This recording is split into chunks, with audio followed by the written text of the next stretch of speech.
Funding for this film has been generously provided by the Annenberg Foundation Trust at Sunnylands.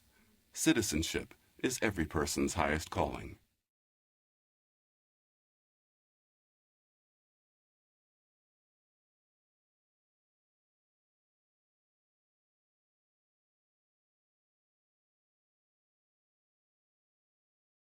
I'm Dan Harris in Signers Hall at the National Constitution Center in Philadelphia.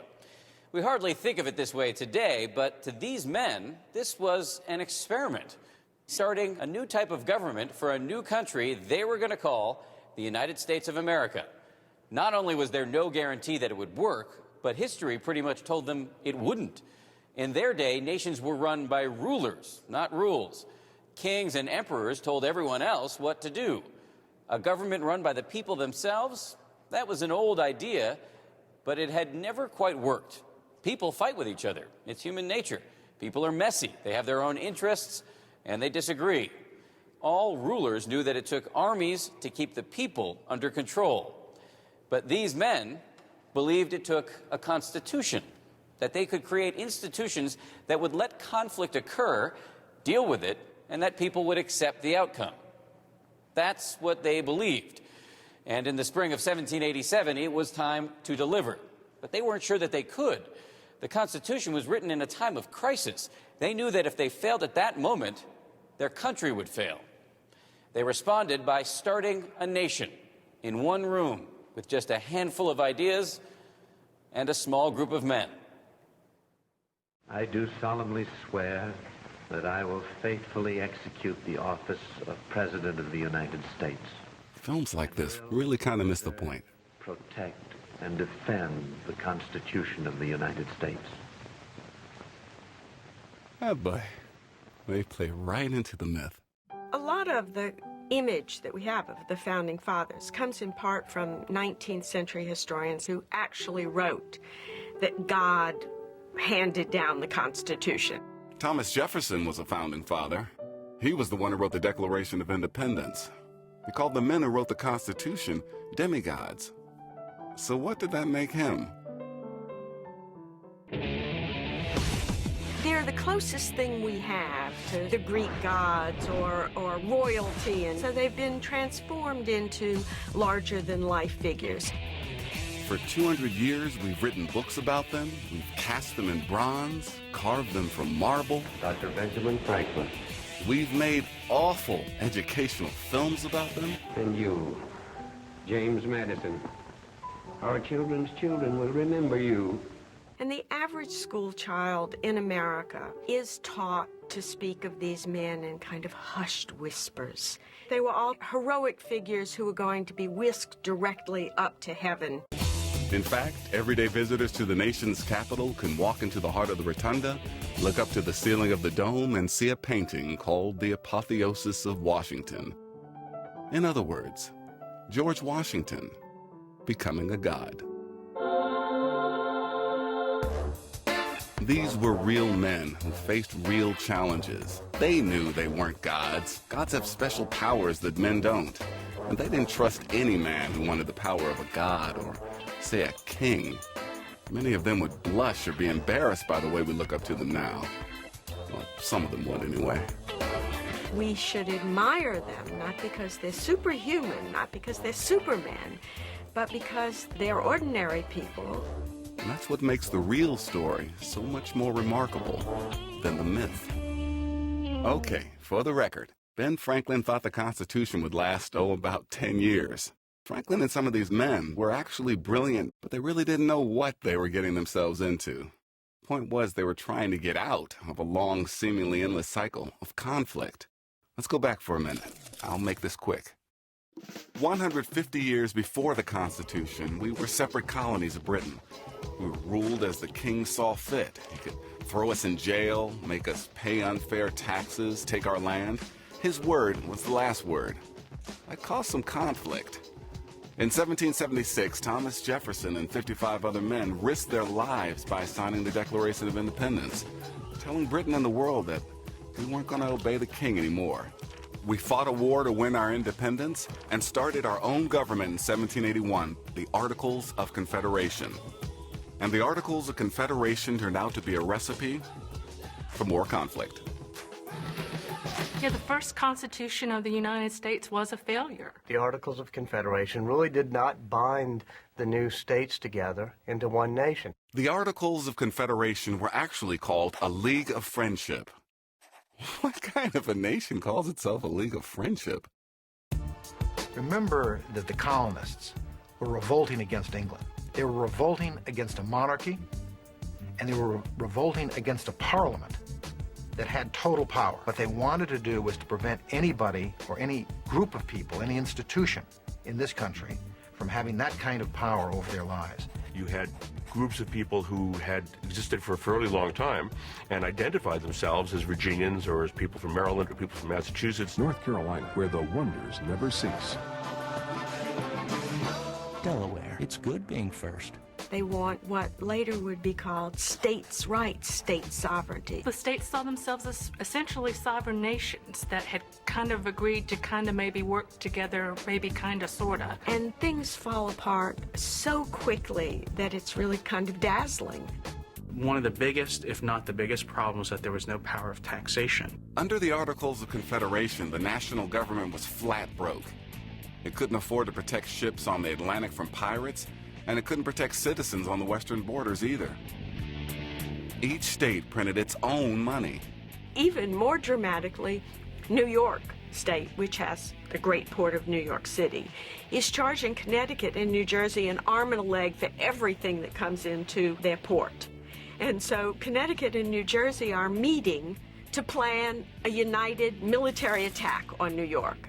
But the breaking point for the Articles of Confederation came when veterans of the Revolutionary War, mostly farmers, staged a revolt against the state of Massachusetts, and in this scene, against the basic principles of acting. We're here to get justice. That's right. Captain Daniel Hayes, you are in contempt of court. I will see you jailed for this. Oh, no. You're not going to judge me or any other man in this county. You want to join this court, or we'll clear you out. Now, Shays' Rebellion sends fear through every state. What it represents is a breakdown of law and order. And all their rhetoric is the rhetoric of the revolution. This is a tyrannical government.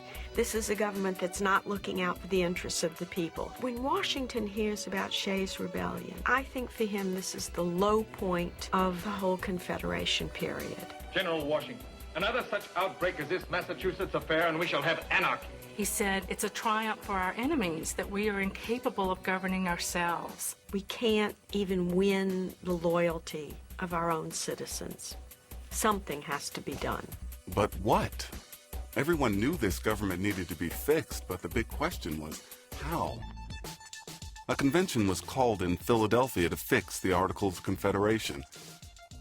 But just look around this room. These were the people who were coming to fix this mess? Just months before, this state was going to war with this state. Delaware came in saying they'd leave before they gave up any power. This delegation was arguing with itself over whether or not to commit to a stronger central government. And him? He was drunk. Only James Madison of Virginia came with a clear plan. Madison was a brilliant strategist, but he wasn't popular enough to get all these men to follow him. Poor James Madison, he arrives, nobody even notices him. They think he's a minister. He wakes up one morning and he hears church bells ringing and crowds cheering, and he knows right away. He says, Washington has arrived. George Washington was the indispensable person when it came to 1787. He's the only person everyone in America has heard of. There's no CNN, there's no nightly news. He was famous throughout the world, and he defeated the most powerful nation in the world, Great Britain. The French hadn't been able to do it in hundreds of years. And then, instead of seizing power, he laid down power and went home and was a farmer. And this was incredible. He could be trusted because people knew he was not interested in wielding or gaining any kind of absolute power, that he had the best interests of the country at heart. Washington fought to establish a republic, and here he was less than 4 years after the war, trying to save it. Right away, they take care of the easy stuff. The convention unanimously chooses Washington to preside. After that, Everything they talked about could have brought them big, big trouble. You know, the interesting thing about the Constitution's drafting is that it wasn't authorized. Illegal is too strong a word, but what they were doing was not permitted under the Articles of Confederation itself. These people had no authority under the previous system of government to do what they were doing. Not supposed to be a constitutional convention. This is a tweaking convention. Wasn't supposed to come up with a new constitution. It was just supposed to amend it. The third day of the convention, Edmund Randolph gets up and he says, Virginia thinks we should throw out the Articles of Confederation and write a new constitution. So on the third day of a convention called to make recommendations to amend the Articles of Confederation, they overthrow the government. This was it, the moment of truth. These 55 men were either going to save the nation or they had just destroyed it. There was no turning back. They decided in order to accomplish this mission, they had to meet in secret. They really wanted to have an open and candid debate. They take a vow of secrecy. You're not supposed to say anything to anybody, and they all obey the rule. And they pay for it. Every day, they literally lock themselves in this room. You've seen the paintings. Long hair, wigs. The Northerners are wearing wool. Philadelphia is having a bad summer. I grew up in Philadelphia, and it was oppressively hot and humid. It pours every day, and there is an invasion of great big bottleneck flies. And so people can't even open their shutters. And they're in a cooped-up room with no air conditioning. The group buys Madison's idea, and it basically goes like this. A central government with 3 separate branches, a legislature, which was most important to these men, an executive to do what the legislature wanted, and a judiciary. And here's why. The 3 branches of government should keep each other in check. No one branch should become too powerful, kind of like a giant, very elaborate game of paper, scissors, rock. See, look, the president can't go to war unless Congress declares it. Congress can't create a law unless the president signs it. A president can't appoint a judge unless Congress confirms that nominee, and then the judge would serve for life and could one day strike down a law that both the president and Congress passed if that law violated the Constitution. Sounds difficult? A little complicated? Good. That's just the way they wanted it. The thing you notice most about the Constitution in reading it is the keen awareness that concentrated power is dangerous. It is almost as if the whole thing was written to make making laws difficult. They expected legislators and congressmen to try to expand their powers, and expected the president to try to expand his powers, expected the courts to try to expand their jurisdiction, but by placing them in tension with each other, they thought they would block each other's overly ambitious actions. These men are anxious. Each and every one of them believes that powerful governments are dangerous. So they want to create something that, in a sense, they're afraid of. And the double irony of this is that the very people they don't trust with power is themselves, because they are going to be the leaders of that government. They start with the executive branch and can't decide if it should be a committee or just an individual. All that power might be too tempting for one person. He might try to take over and become a dictator or a king, or worse. And they can't decide how the president should be elected. Should the people vote for him directly, or should each state choose him? Near the end of the convention, someone comes up with a compromise called the Electoral College. In the Electoral College, voters choose a slate of representatives who then, never mind. Ask your teacher. They move on to the discussion of Congress, and this is when it gets serious. The larger states wanted representation based upon population, and the smaller states wanted equal representation by state. Okay, proportional representation. Let's say Delaware's got 1 million people and Virginia's got 10 million. Suppose we give each state a vote in Congress for each million. Virginia's fat and happy with 10 votes. Delaware's got 1. Bigger states rule. They would have a much bigger voice in the national government. Madison wanted this because he thought a true national government should be elected by the people. And that states, well, We tried that with the Articles of Confederation, remember? Oh, no. You're not going to judge me or any other man in this county. The people from the small states go berserk. Maryland will never give up her freedom. Nor will Connecticut, Mr. Martin. My state will never stand by to see Pennsylvania and Virginia rule the country. Neither will New Jersey. They were so torn apart No. that some of the representatives, including one of the ones from Delaware, threatened to walk out and even threatened that some of the smaller states would make alliances with foreign countries. But it's not just large state, small state. This is the moment of truth. Are the states going to have, as states, a house, a platform in the government where their sovereignty is recognized? Or is this government going to be a government of the individual people? Is it going to be the United States of America or the United States of America? Even the men who believed in a strong national government knew they had to give in a little right now if this had any chance of working. One of the supporters of the nationalist camp comes up to James Madison and says, corners him, and says, if you don't compromise, the small states are going to walk out of this convention and you will have destroyed the chance for the country to survive. This was it. The whole thing was on the line. So the next day, Connecticut's Roger Sherman came back with the idea of a bicameral legislature, which is a fancy way of saying 2 houses in 1 Congress. So now, to go along with the House of Representatives, there would be a Senate. The House would have proportional representation based on population. That made the nationalists happy. And the Senate was the compromise.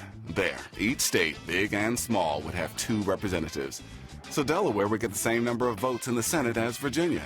This made the Federalists happy. This is all in Article 1. And if you look closely, you'll see another big compromise, right here. 3/5 of all other persons. Probably the biggest consideration regarding slavery in the Constitution is what's known as the 3/5 compromise. Other persons was a code that everyone in the room understood. It meant slaves. And slaves were counted as 3/5 of a person. To the framers, this wasn't a direct statement about a person's value as a human being. Equality, the end of slavery, they weren't there to talk about that. This was all about the power some states would have in the new Congress. If slaves were counted, even though they were slaves, then Southern states would get more representatives in the House. Northerners didn't want slaves to count as whole persons because then the Southern states would have more power. Half or more of the population in many of those southern states were slaves. So it means the more slaves a state has, the more political power it has. So in Philadelphia, the founders decided that almost everyone in the population would be counted. But not everyone counted would have rights, or could even vote. The framers of the Constitution, the leaders of the Revolution, had a very limited idea about who was entitled to political rights. They did not believe in democracy. They did not believe that every man should have the vote. They certainly didn't believe that women should have the vote. They didn't believe that African Americans should have the vote. To have a vote in the 18th century, you had to have what they called a stake in society. That is, you had to have property, because it was their theory that you would make irresponsible decisions if you didn't have anything to lose. They didn't get some things right. I mean, clearly, we now realize, and many framers then realized that slavery was evil. It should not be protected by our legal system. At the same time, it showed that they had to make compromises to get the Constitution through. If the Constitution actually prohibited slavery in 1788 and 1789, it probably never would have been ratified by the Southern states, and we would not have had a Constitution at all. So you can also see sort of the practical aspect of people willing to make compromises, sometimes against the principles they believed in. They were making it up as they went along, and they were making compromises for purely political reasons to get an agreement. They didn't believe for a moment it was an ideal constitution. It was simply the best one they could get in the circumstances. The story of the Constitution is too often told without acknowledging its problems. Not all of the compromises made in Philadelphia worked out. As brilliant as it was, the Constitution written in 1787 left slavery and state sovereignty unresolved. And 70 years later, these compromises led to the greatest constitutional crisis the United States has ever seen, the Civil War. To me, it's important to realize that the Constitution is not perfect. And it was never intended to be perfect. The framers themselves did not think it was perfect. So they made it possible to change it. That's why they wrote Article 5, Amendments. They knew they hadn't solved every issue. And there was one problem with their Constitution they'd have to fix almost as soon as the ink dried. Why didn't the framers at the Philadelphia Convention add a Bill of Rights to the Constitution? To us, it would seem obvious. Freedom of speech, freedom of religion, freedom of the press, we want it in there. You have to understand, every state had a Bill of Rights. Virtually every state had very carefully spelled out Bill of Rights. The guys wanted to go home. That's just the plain fact of it. And when someone said, should we have a Bill of Rights, everyone moaned. Because they thought, by the time we all argue over what should be in it and how many clauses, we'll be here another month. The Bill of Rights are the first 10 amendments, and they weren't part of the original Constitution. The first Congress wrote the Bill of Rights, and it was ratified 2 years later. Finally, it was time to go home. They had created a Constitution, and it would last beyond their wildest dreams. Quite certain not a one of them would have imagined that in the early part of the 21st century, we would still be operating under their Constitution. It would be as if you started a club with a bunch of friends in 2001 and someone said to you, what's the probability it'll be in existence in 2225? And so we have the legends, the coins, the statues. They're all part of the myth now. But their words tell the better story. They weren't gods, and they knew they weren't perfect. But they were pretty good. These are men who are remarkable largely because they were ordinary human beings facing a major crisis who did something that turned out really quite well. They were in a new world. They were away from all the old forms of government. And what they were saying is, we have an opportunity to create the right kind of government. What should that government be? They created a framework that is extraordinary in that it allows us to set in motion the kind of world we want to create for ourselves. Each year we have our parades and our fireworks on July 4th because our founding principles were first announced to the world with the Declaration of Independence. But it's the Constitution that allows us to live by those principles every day.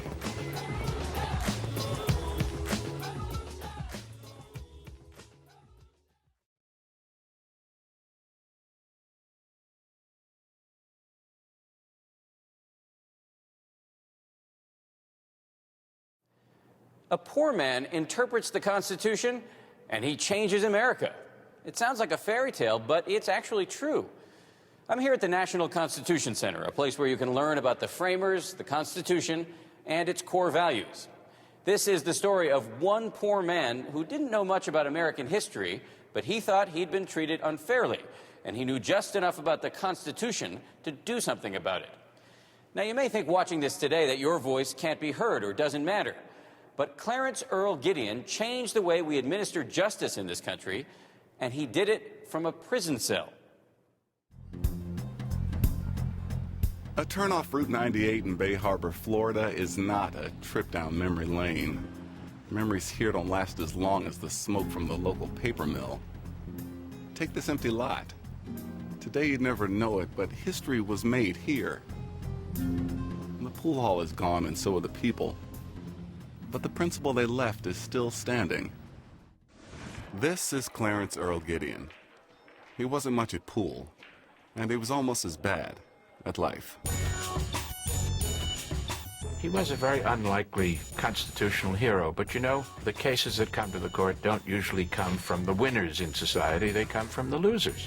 Clarence Gideon was poor. He had been involved in the criminal justice system ever since he was a kid. He had been getting in trouble. Trouble seemed to find Gideon, like on June 3rd, 1961, when he was arrested for a crime that amounted to pocket change. Literally.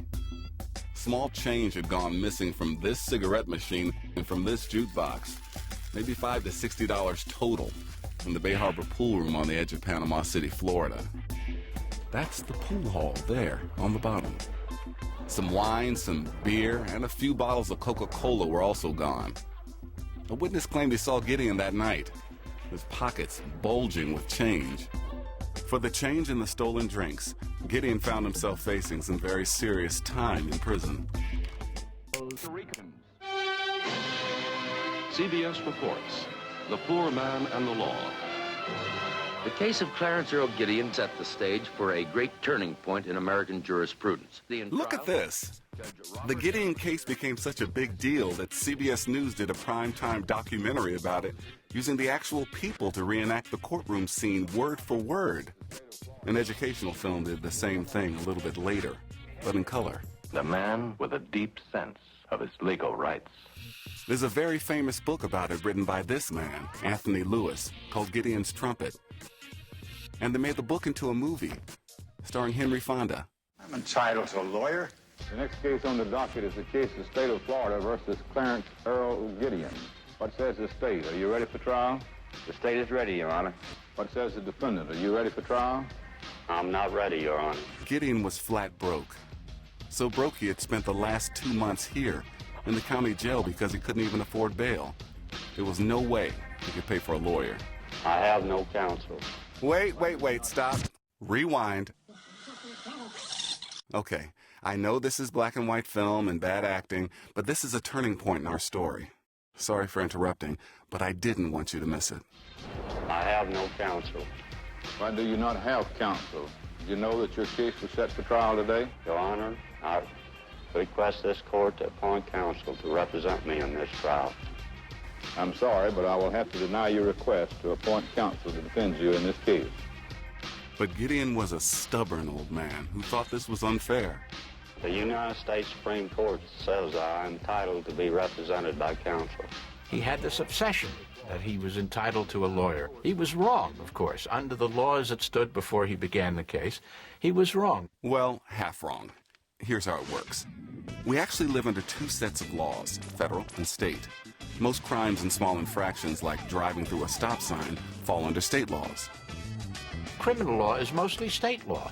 90% of criminal cases in this country today are state cases. Tax evasion, smuggling, interstate crime, they will land you in federal court. In federal cases, the court had laid down the rule that all defendants were entitled to lawyers. Gideon was being tried by the state of Florida. So in 1961, in a state court, he was not automatically entitled to a lawyer. By asking the court to appoint a lawyer, Gideon thought he was asserting a right written into the 6th Amendment, the right to counsel. This right is as basic as any right in the American Constitution, because the threat that is presented by arrest and imprisonment and sometimes even execution is as great as any threat that the Constitution allows the government to have. You need a lawyer who will go into court for you and argue on your behalf, who will find out the facts and present your case. You really feel the power of the state bearing down on you when you're in a criminal proceeding. You have a judge sitting on a bench. You have a prosecutor at a prosecution table.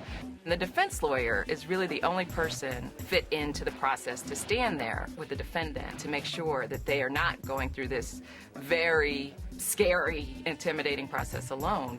We are committed in our country to an adversary system, by which we mean that each side is entitled to have a competent lawyer present its position. You'll see in a good adversarial process that when the prosecution does present the case, that the defense lawyer's role is to come in and challenge that case. And our founding fathers believed that through that kind of push and pull of an adversarial process, the truth would somehow emerge and a jury would be left with enough information to decide what really happened. But Clarence Earl Gideon had to defend himself because the state of Florida had denied him a lawyer. The entire trial lasted only a day, and a jury found him guilty before it was time for dinner. He was sentenced to the maximum, 5 years in prison. For thousands of cases just like this, the story ends here, walking into prison and doing the time. But this time, Gideon went to prison convinced he didn't belong there. He still said he was innocent, and that without a lawyer, the state of Florida didn't give him a fair trial. So he did something most people would attribute to insanity or fairy tales.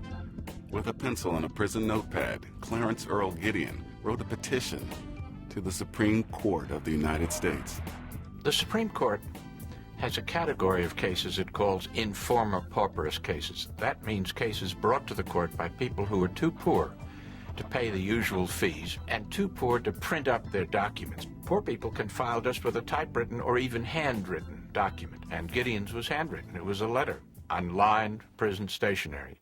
You couldn't imagine a simpler, more elementary way of getting to the highest court in the land. But why would the Supreme Court decide to hear the case of a poor man with no lawyer who was already in prison? Because the Constitution allows even the poorest citizens to be heard and have an impact on the rest of us. Lightning strikes from the ground up. It may have been sparked by Gideon, but there on the court was Justice Hugo Black, ready to catch it. He was the most influential member of the Supreme Court during his time. Black felt that people should not be disadvantaged in getting justice because they are poor. As a judge, his Bible was the Constitution. We had the best Constitution in the world, and if we would follow it, it'd be all right. He always kept the Constitution in his pocket. And I, as most of his former clerks, keep the Constitution so that when there's a question, you look to the Bible, you look to the language. Alabama Senator Hugo Black was President Roosevelt's first nominee to the Supreme Court. It was big news in 1937. And for over 30 years on the Supreme Court, from FDR through the Civil Rights Movement, on into the Nixon administration, Hugo Black stood for the equality of the ordinary citizen. Black had been the champion on the court for the principle that the various provisions of the Bill of Rights should be applied to the states. The passage of the 14th Amendment made the Bill of Rights applicable to the states. Okay, here's what this means. The Bill of Rights, which originally applied only to Congress and the federal government, also applies to the states, because the 14th Amendment says states can't deny citizens fundamental rights. The 14th Amendment, passed in the bitter aftermath of the Civil War, was virtually neglected by the courts until Hugo Black argued that it could no longer be ignored. Every citizen, rich or poor, no matter what state they live in, said Black, is entitled to the same fundamental rights. But when Black arrived at the Supreme Court, the court didn't see things his way. The majority of the justices, these men, believed states should have more independence from the federal government. Early in Black's tenure on the court, a case would test Black's interpretation of the 14th Amendment. That case was Betts versus Brady, and Black was on the losing side. And Justice Black dissented in that case. It's a famous dissent. What he said was, in substance, you can't have a fair trial without a lawyer. So in the Betts case, Black writes, the 6th Amendment says citizens have the right to a lawyer, and the 14th Amendment says states can't deny that right. That a state can't deny people a lawyer because they are too poor to pay for one. He was in the minority, 6-3. The court decided that the states did not have to give everyone a lawyer, only those who were thought to have special circumstances. Then there had been one case after another in which the Supreme Court had been defining what was meant by special circumstances. And what happened was that more and more defendants and their lawyers tried to show the court that their client was entitled to a lawyer because they suffered from some special disability. The rule that you don't need a lawyer was being eaten up by the exceptions. And over the course of 2 decades, it seemed that each exception proved Black right in the Betts case.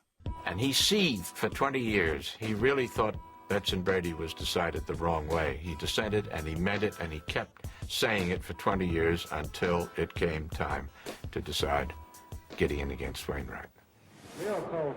Now that the Gideon case was before the Supreme Court, Gideon really needed a lawyer. So the Supreme Court appointed Abe Fortas. Clarence Earl Gideon, who had no lawyer when he was tried in Florida, had appointed to be his lawyer in the Supreme Court someone who was probably one of the half-dozen sharpest lawyers in the United States. They don't appoint the most powerful lawyer in the United States to represent somebody unless they want a deluxe performance. And he wanted to win 9-0. Abe Fortas knew that 9 justices rarely all agree. But when they do, a unanimous decision sends a message to everyone that this is a principle that's here to stay. That's something lawyers like to call establish the principle. Abe Crash knows a thing or two about that. I was his field general, so to speak. He really set out from the beginning to establish the principle that every man, the rich, the poor, and the poor as well as the rich, was entitled to the benefit of counsel. And that principle was very much drove us as we worked on the case. On the other side of the argument was Bruce Jacob, Florida's young assistant attorney general. Jacob's team was, well, Jacob and his wife.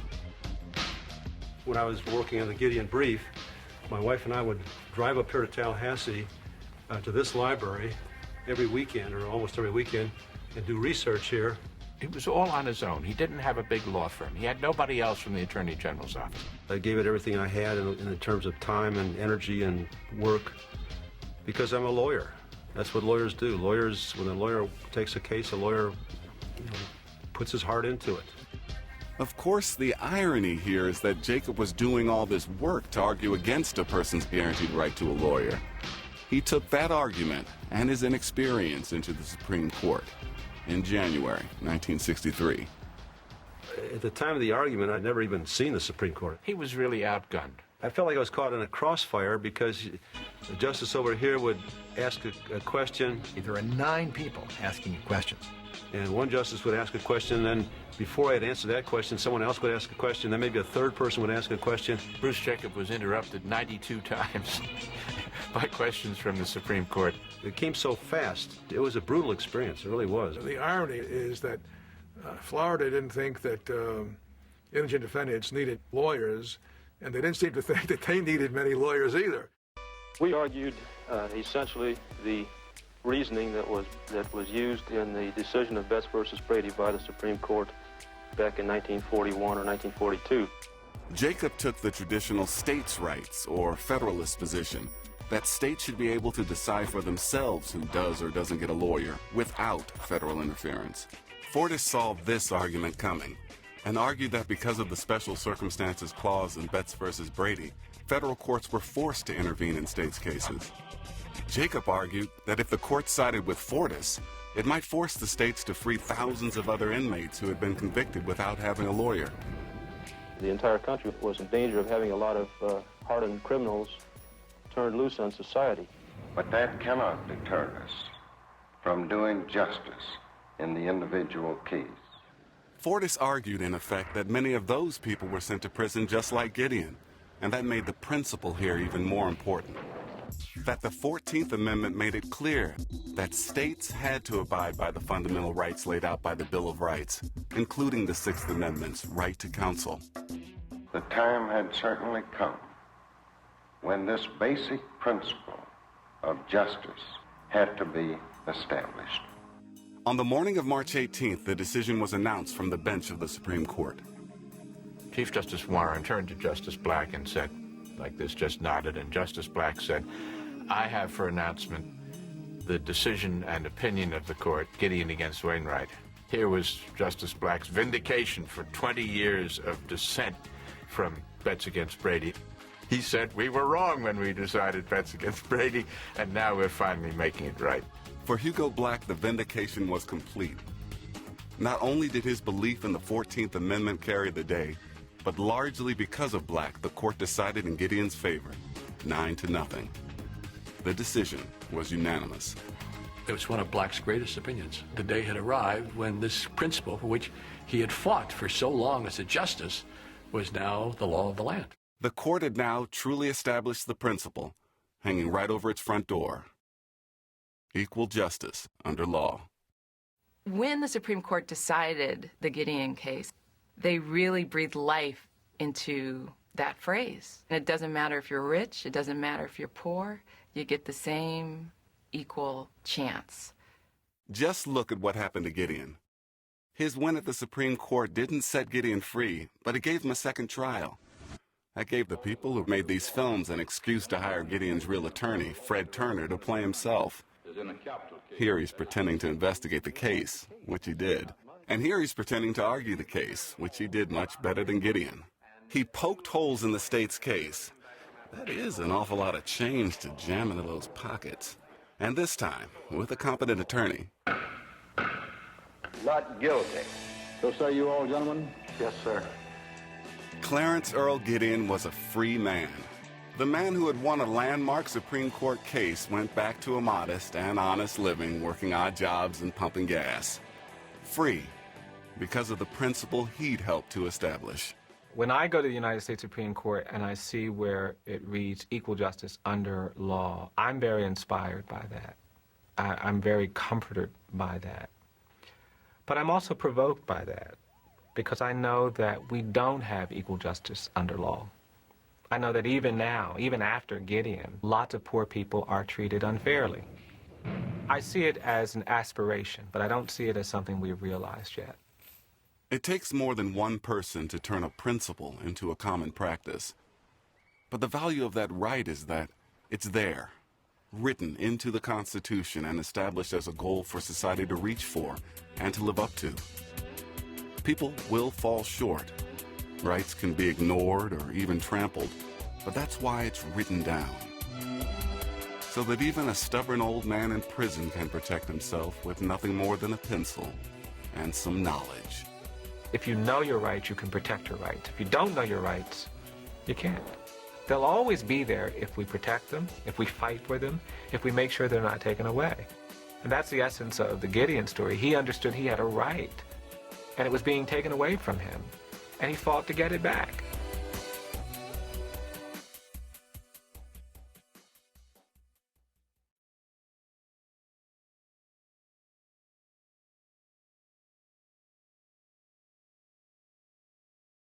Paper, scissors, rock. You know the game. Someone wins, someone loses, and you keep on playing. You can think of the federal government's separation of powers as an elaborate game of paper, scissors, rock. You have Congress, the president, and the courts. Only this is obviously not a game. The stakes are very high. Virtually every president has been frustrated by a Congress that overrides a veto or by a Supreme Court ruling that wasn't in his favor. President Harry S. Truman is a good example. President Truman is credited with a long list of extraordinary accomplishments. He oversaw the end of World War II, the rebuilding of Europe, and the desegregation of our armed forces. But even Truman came up against the limits of presidential power in a confrontation with the Supreme Court. He later said, whenever you put a man on the Supreme Court, he ceases to be your friend. So let's take a second to actually look at the document. 4 sheets, less than 5,000 words, about the same length as a story in a magazine. Article 1, Congress makes the law. Article 2, the president sees that the law is carried out. And Article 3, the judiciary determines what's legal. The separation of powers seems so simple on paper, but the framers wrote it for real life. And they knew it could get ugly. Who's got the power? The framers knew this at some point. Everyone wants it. And they were most afraid of men who would become president and then try to behave like a king. This cartoon is not actually a king. It's President Andrew Jackson after he had a fight with Congress. If any one branch tries to get too much power, the framers fixed it so that other branches could bring it into balance. This is a story about a president, Harry Truman, and the checks and balances on power. But it starts with the president that came before him. This is President Franklin Delano Roosevelt, FDR. No modern president has ever been as powerful. FDR was elected 4 times. He brought the country through the Great Depression and was commander-in-chief during World War II. And just as he was about to win the war, at the very height of his powers, he died, leaving all that power in the hands of Harry Truman. Truman had been a minor senator from Missouri when party leaders persuaded Roosevelt to take him on as vice president. His job was pretty much to stay out of Roosevelt's way. I don't think anybody expected very much from him. It was a question mark. We really didn't know that much about President Truman. You get, as president, this funny little man who turns out to be an extraordinarily strong person who takes over. Truman was the very first president to be sworn in during a war. Vice President Harry S. Truman takes the oath of office as president. He was actually sworn in at 7:09 p.m. Eastern War Time. That's what they called it. He really does come to the presidency at the perhaps the height of its powers. And he knew it. But he wasn't afraid of the responsibility that comes with power. He put a sign on his desk that read, "The buck stops here." He would call the shots. Truman oversaw the German surrender to end the fighting in Europe. Then, for better or worse, he made a decision that only a president could make. President Truman dropped the atomic bomb on Japan. Only 4 months in office, and President Truman had put an end to World War II. He was as powerful as any president could be. Certainly in wartime, the president's powers expand. I think both the Supreme Court and ordinary Americans would say that, yes, the president will give him a greater leeway in a time of war because things need to get done.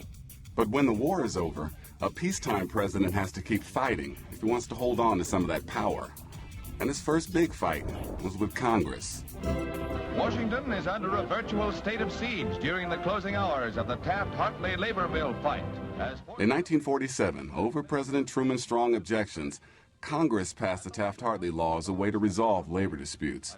Truman called it a slave labor bill because it restricted a union's right to strike. Labor will never become reconciled to this law. It also put some restrictions on the president. Even though Congress had considered giving him the power to seize an industry in an emergency, it decided not to give the president that power. Truman vetoed the bill, but Congress sensed that Truman was no Roosevelt, so it fought back and made Taft-Hartley law without him. It let Hartley gloat, just a little bit. We in the Congress are sent here to do the greatest good for the greatest number, and that is what we have done in the enactment of the Taft-Hartley bill. And Congress kept chipping away at Truman's power. When Korea erupted into war with the help of the communist Chinese, Truman committed American troops. It was back to war for Truman, back to being a wartime president, except for one thing. There was never a declaration of war. Truman initiated that military conflict without seeking any congressional authorization and certainly without seeking a declaration of war. Article 2 calls him the commander-in-chief, but it doesn't give the president the power to officially go to war. He's got to go through Congress to do that. That's because Article 1 of the Constitution gives the power to declare war to Congress. Truman did get money from Congress for the Korean conflict. Yes, we call it a conflict, not a war, because Congress never made the war official. That was a real blow to Truman. And when the fighting went bad, he lost more than Congress. He lost a lot of popular support, too. He was taking a beating in the polls. And whenever a president loses these things, he loses power. Okay, I want to stop for a second to point something out. These old films you've been watching, they're called newsreels. Back in the 1940s and 50s, television was brand new. People didn't really watch the news on TV. They went to the movies.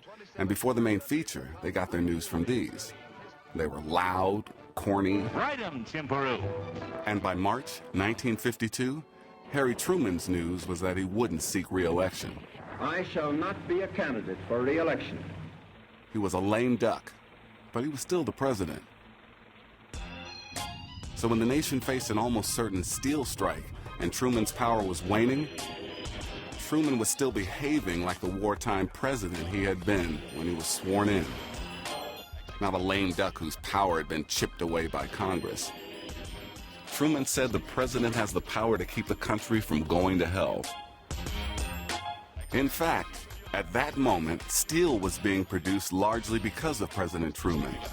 For months, he had asked the unions to hold off on a strike, hoping to find a settlement. To invoke Taft-Hartley now and make them wait another 80 days, Truman thought, wouldn't be fair. But the nation needed steel and a settlement right now. The president would defy Congress by taking control of the situation and refusing to invoke Taft-Hartley. And he would make his case in a way no president had ever done before, but every president has done since. Good evening. My fellow Americans. Good evening. My fellow citizens. My fellow Americans. Good evening.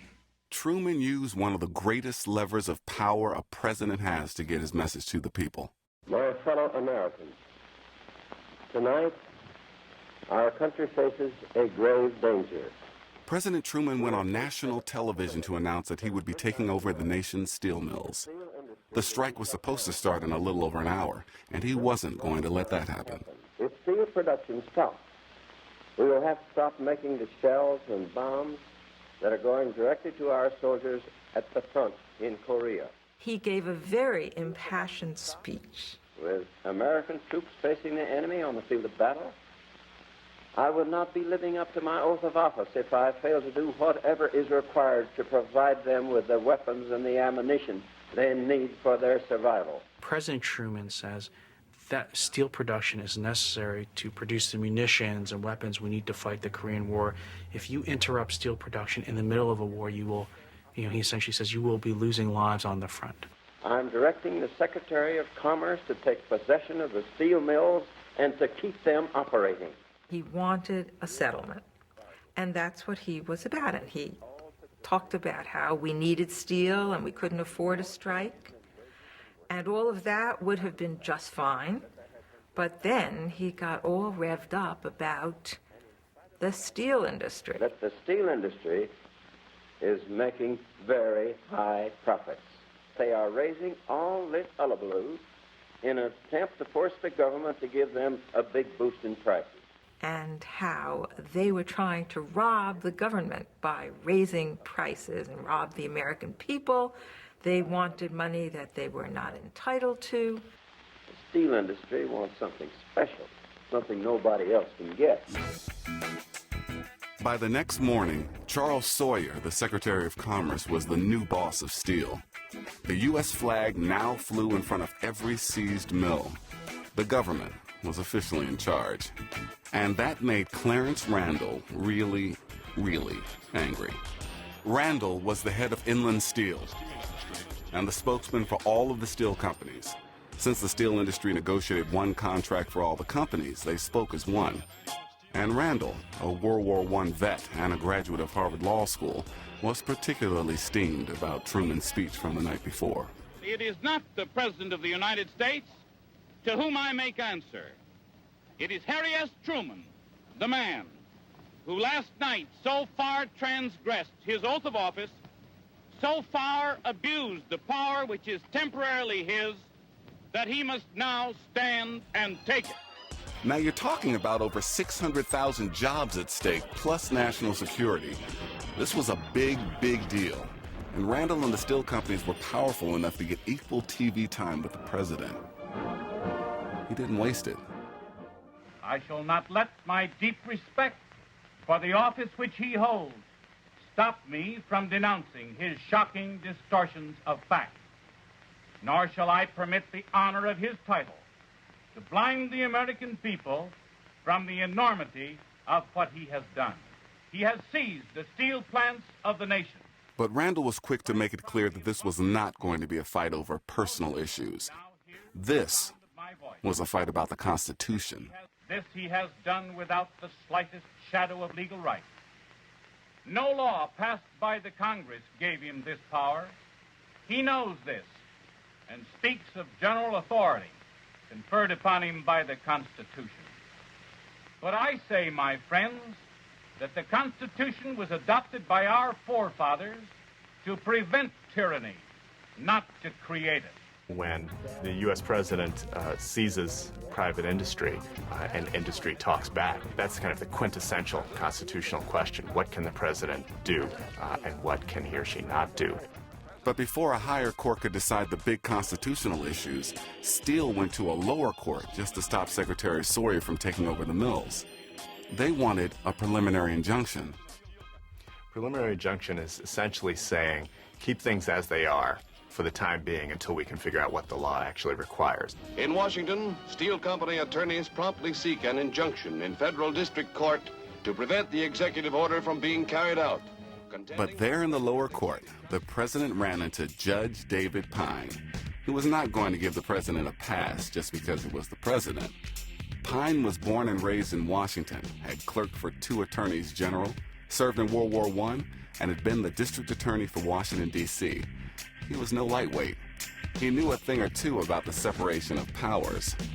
And at the hearing, he was going to make sure the president's lawyer, Holmes Baldridge, was clear that there were some limits to presidential power.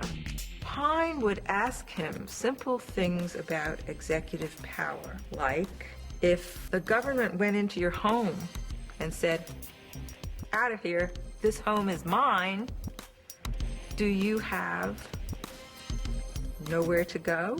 You have no rights? And he said, right, if the president does this, the president has the power to do this if he needs it, which was not the answer that the judge was looking for. It was very simple-minded, and basically in a whole series of exchanges, Holmes Baldridge made the unfortunate statement that executive power was unlimited. President Truman had lost his fights with Congress. He had lost popular support, and now of all things, he had lost to a lower court judge. Pyne's decision that the president couldn't seize the mills was a colossal defeat. Truman had one more chance, the Supreme Court. But it was a good chance for Truman. He had appointed a number of the justices himself, including his former Attorney General, Tom Clark, and his good friend and poker pal, the Chief Justice, Fred Vinson. The case was called Youngstown Steel versus Sawyer, because Youngstown was the first of 7 companies suing the government. And technically, remember, Commerce Secretary Sawyer, not Truman, was in charge of the mills now. Youngstown was a special case, so the Supreme Court would hear it and decide it quickly. Both sides based their arguments on their read of the Constitution. Steele continued to argue that if neither the Constitution nor Congress gave the president the power to seize the mills, then the president simply didn't have that power. The administration argued that seizing the mills was an emergency use of presidential power that the commander-in-chief could take to avoid a national catastrophe. And when this court full of Roosevelt and Truman appointees handed down its decision less than 2 months after the president had seized the mills, President Truman had lost. The decision was a devastating blow to Truman. The court ruled 6-3 that the president did not have the authority to seize the mills. Even Justice Clark, Truman's former Attorney General, came down on the other side. Justice Hugo Black wrote the majority opinion, which says that because the Constitution does not give the president power to seize the mills, and because Congress didn't give him that power either, the seizure was illegal. Hugo Black, the fundamentalist, simply said, there is no power, the president can't do it, end of the story. The president can't legislate. That's not right. The Constitution doesn't allow it. The president has certain powers. Congress has certain powers. It's quite a sweeping decision. 5 justices wrote concurring opinions agreeing with Black's conclusion, but taking slightly different paths to get there. We look back now at Justice Jackson's opinion as the most important one. He's essentially saying that there are 3 categories or 3 ways of considering presidential action. And it goes like this. First, if the president's actions are backed by law or the implied authorization of Congress, the president is at the height of his powers. He's pretty much in the clear to act. Second, if the president acts but there is no law, or Congress, as they say, is silent, not with him or against him, then the president is in what Jackson called a zone of twilight, where he and Congress have found some middle ground. It's not ideal, more like a definite maybe as to whether the president can act. Third, if he acts against the will of Congress, that is, Congress has either expressly written a law saying he can't do something, or implied he can't, as in the case of Taft-Hartley, where Congress chose not to give him the power to act, then presidential power is at its weakest. And if they have to, the courts can step in to stop him. Jackson applied that measure to Steele's seizure.